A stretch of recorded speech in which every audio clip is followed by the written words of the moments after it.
दोस्तों, प्रभु श्री राम ने क्यों ली थी जल समाधि? चौंका देने वाला रहस्य। दोस्तों, अयोध्या आगमन के बाद राम ने कई वर्षों तक अयोध्या का राजपाट संभाला और इसके बाद गुरु वशिष्ठ व ब्रह्मा ने उनको संसार से मुक्त हो जाने का आदेश दिया। एक घटना के बाद उन्होंने सरयू नदी में जल समाधि ले ली। लेकिन भगवान श्री राम ने जल समाधि क्यों ली? दरअसल यमराज यह जानते थे कि भगवान की इच्छा के बिना भगवान ना तो स्वयं शरीर का त्याग करेंगे और न शेषनाग के अंशावतार लक्ष्मण जी। ऐसे में यमराज ने एक चाल चली। एक दिन यमराज किसी विषय पर बात करने भगवान राम के पास पहुंचे। भगवान राम ने जब यमराज से आने का कारण पूछा तो यमराज ने कहा कि आपसे कुछ जरूरी बातें करनी है। भगवान राम यमराज को अपने कक्ष में ले गए। यमराज ने कहा कि मैं चाहता हूँ कि जब तक मेरी और आपकी बात हो इस बीच कोई इस कक्ष में ना आए। यमराज ने अपनी बात को आगे बढ़ाते हुए कहा कि अगर कोई इस बीच में आ जाता है तो मैं उसे मृत्यु दंड दे दूंगा। भगवान राम ने यमराज की बात मान ली और यह सोचकर कि लक्ष्मण उनके सबसे आज्ञाकारी है, इसलिए उन्होंने लक्ष्मण जी को पहरे पर बिठा दिया। यमराज और राम जी की बात चल रही थी। उसी समय ऋषि दुर्वासा अयोध्या पहुंच गए और राम जी से तुरंत मिलने की इच्छा जताई। लक्ष्मण जी ने कहा कि भगवान राम अभी यमराज के साथ विशेष चर्चा कर रहे हैं। भगवान की आज्ञा है कि जब तक उनकी बात समाप्त नहीं हो जाएगी उनके कक्ष में कोई नहीं आए, इसलिए आपसे अनुरोध है कि आप कुछ समय प्रतीक्षा करें। लेकिन ऋषि दुर्वासा लक्ष्मण जी की बातों से क्रोधित हो गए और कहा कि अभी जाकर राम से कहो कि मैं उनसे मिलना चाहता हूँ, अन्यथा मैं पूरी अयोध्या को नष्ट होने का श्राप दे दूंगा।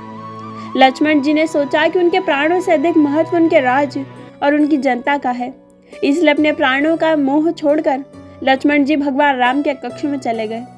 भगवान राम लक्ष्मण को देखकर हैरान रह गए और परेशान हो गए।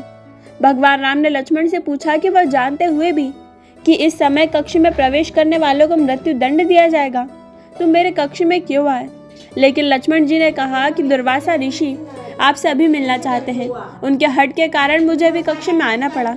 राम जी यमराज से पूरी बात पूरी करके ऋषि दुर्वासा से मिलने पहुंचे और यमराज अपनी चाल में सफल हो चुके थे। राम जी ने यमराज से कहा कि आप अपने वचन अनुसार लक्ष्मण को मृत्यु दंड दीजिए। भगवान राम अपने वचन से मजबूर थे।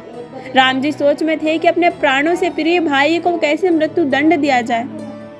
तब राम जी ने अपने गुरु वशिष्ठ जी से इस विषय की बात की तो गुरु ने बताया कि अपनों का त्याग मृत्यु दंड के समान ही होता है, इसलिए आप लक्ष्मण को अपने से दूर कर दीजिए, यह उनके लिए मृत्यु दंड के बराबर ही सजा होगी। तब प्रभु श्री राम ने लक्ष्मण को अपने से दूर जाने के लिए कहा तो लक्ष्मण जी ने कहा कि मैं आपसे दूर जाकर तो यूं ही भी मर जाऊंगा, इसलिए आप मेरे लिए उचित है कि मैं आपके वचन की लाज रखूं। लक्ष्मण जी ने भगवान राम को प्रणाम करके राजमहल से चल पड़े और सरयू नदी में जाकर जल समाधि ले ली। इस तरह राम और लक्ष्मण दोनों ने अपने अपने कर्तव्यों और वचनों का पालन किया।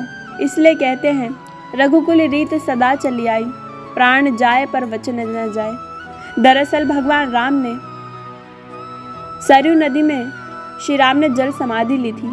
अश्विन पूर्णिमा के दिन मर्यादा पुरुषोत्तम राम ने अयोध्या में सटे फैजाबाद शहर के सरयू किनारे जल समाधि लेकर महाप्रयाग किया। श्री राम ने सभी की उपस्थिति में ब्रह्म मुहूर्त में सरयू नदी की ओर प्रयाग किया और उनके पीछे थे उनके परिवार के सदस्य भरत, शत्रुघ्न, उर्मिला और शुद्धकीर्ति।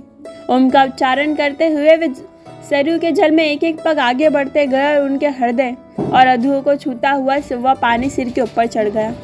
ये वीडियो आपको कैसी लगी हमें कमेंट बॉक्स में बताना मत भूलिएगा। धन्यवाद।